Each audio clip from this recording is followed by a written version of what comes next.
Today we'll be changing the brake pads on my BB7 brakes on this Surly disc trucker.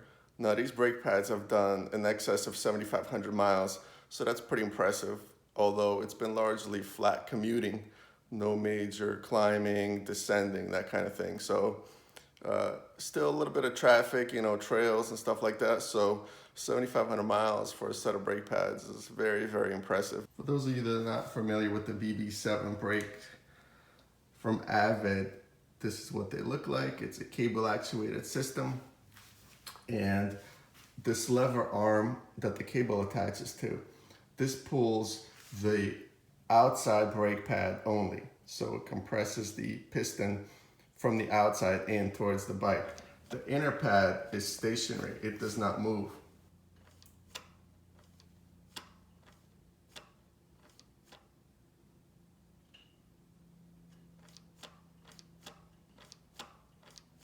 What's interesting about that is that Avid gives you an adjustment of the inner pad as well as the outer pad. So as the pads wear, you can turn the dial here and it'll push the inner pad towards the disc or the outer pad towards the disc independently.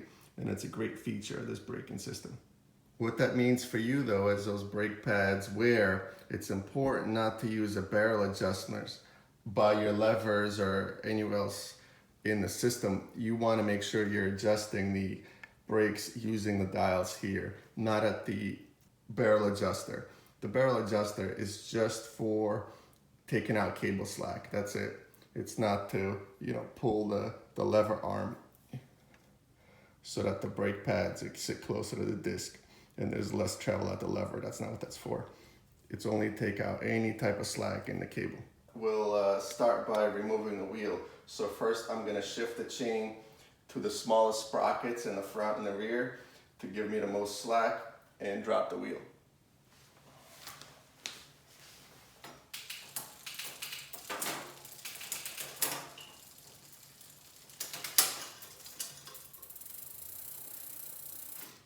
Disc trucker is a quick release 135 system, so we will drop the wheel.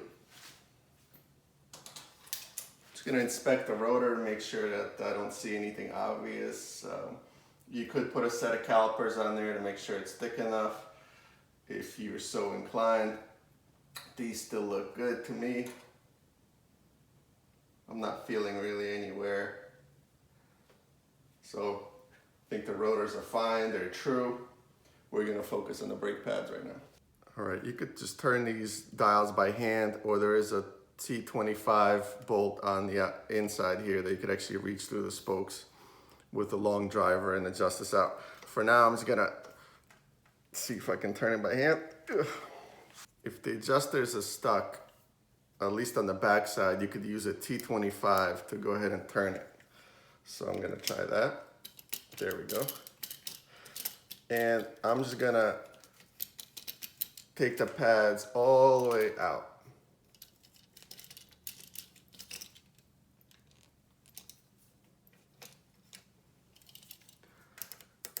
Same thing on this side. Next, I'm gonna take a set of needle nose pliers and remove the brake pads. Here's one. Here's another, and there's also a spring inside here that we'll have to fish out.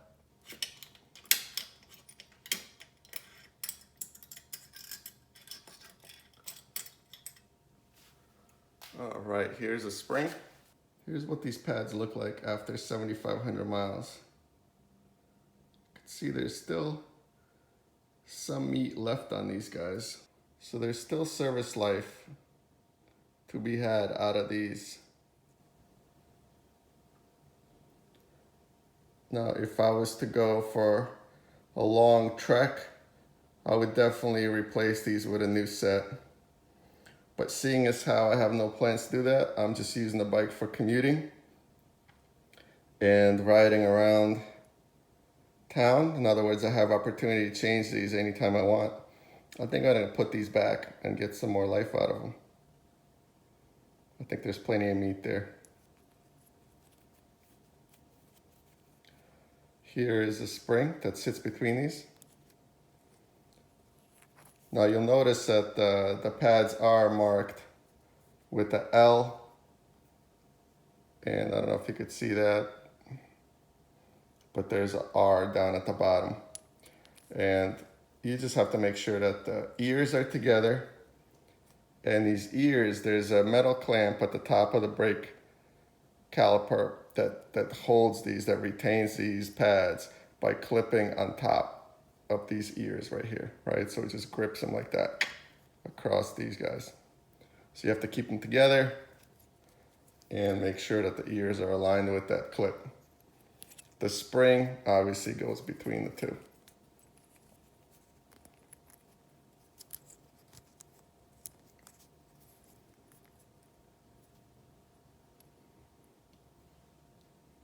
So that's how the set will go inside.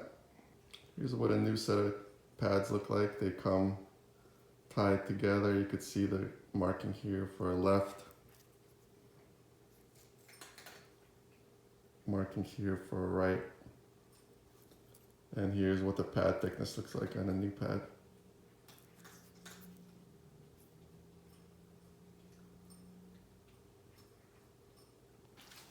All right, here's that metal clip that will grip the ears of these brake pads. So they will need to slide up and into this metal clip.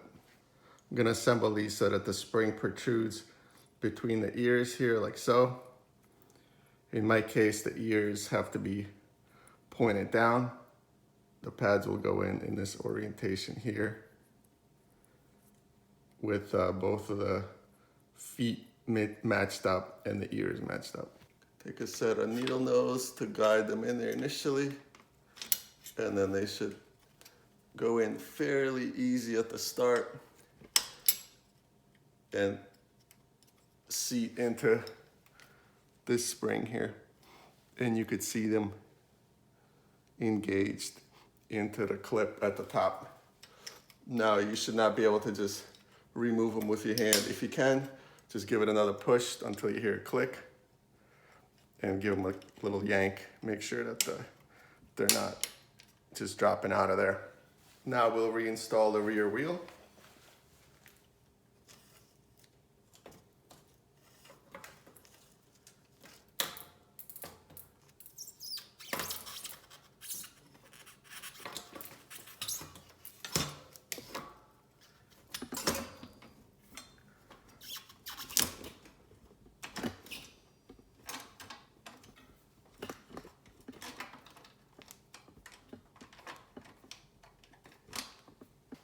I'm gonna put the bike on the ground, make sure the rear wheel is seated flush and the dropouts and straight before I adjust the brake pads.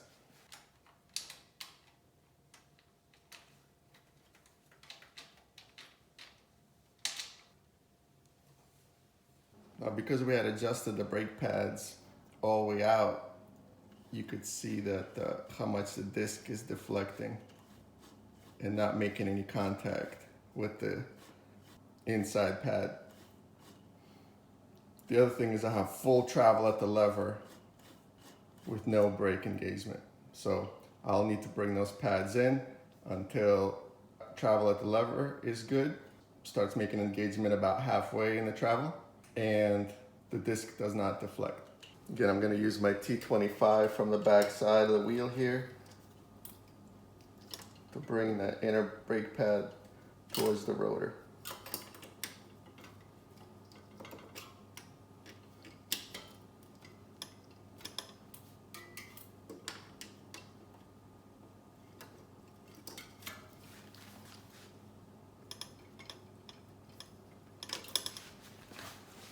I'll see if it's loose enough to do it by hand.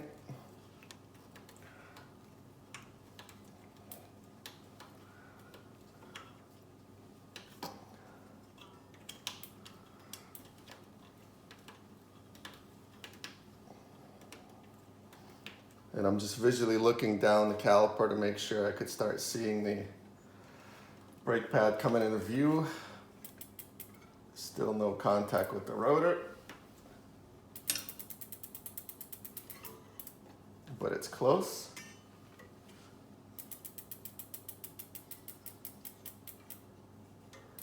One more click. Now there's contact. I'm hearing rubbing, so I'm gonna back off one click.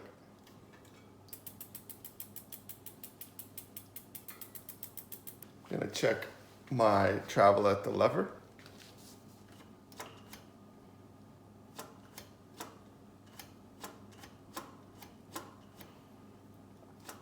And it's engaging just a little bit past the where I liked it. So I'm gonna bring the outer brake pad in a couple of clicks. Check again at the lever.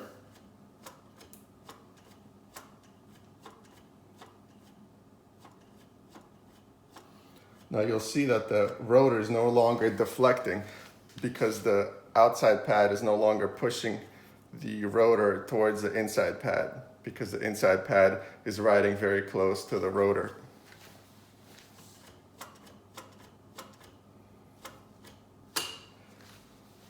I'm gonna do maybe one more click on the outside here.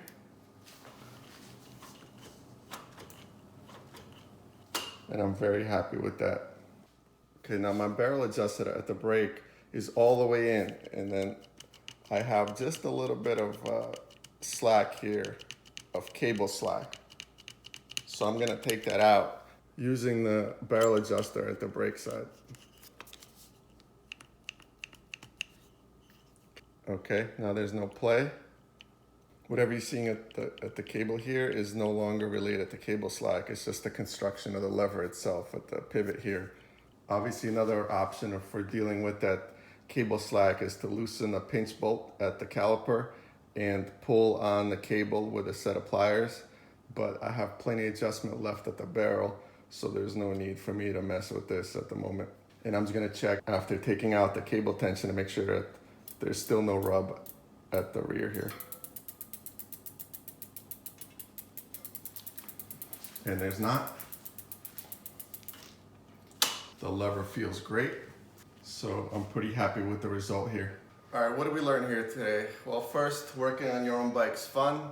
It's not that complicated, it's pretty common sense, and it's pretty rewarding. So, brake pads last at 7,500 miles plus.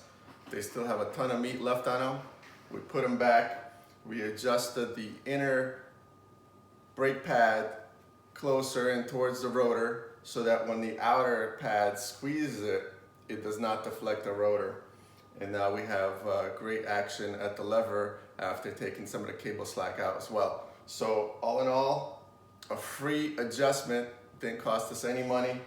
We checked the brakes, they look good, the rotor looks good, it's true, and the brake pads look good for local riding. Again, if you're taking a long trek and you have less than a millimeter so brake pad left, go ahead and replace them. For me, I'm fine because I can, at any moment's notice, I can just go to the garage and change my brake pads. I'm not dependent on being out in the field on a long trek or anything like that. So this brake system is cool because it gives you adjustments from the back side and the squeezing side, so that's awesome. You could really get a real fine adjustment. You could reference Avid's website to get their specs for how they want you to adjust the pads. They mention specs of 2/3 and 1/3 spacing between the rotor and the pads.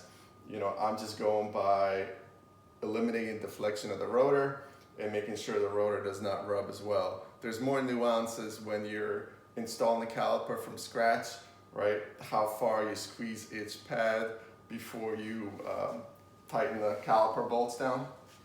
And you could look at Park Tools video on that, very cool video. But here we're just replacing brake pads. All right, hopefully it was helpful, at least entertaining. If it was, please hit that like and subscribe button, and I'll see you next time. A lot more work coming up on this early disc trucker. Thanks.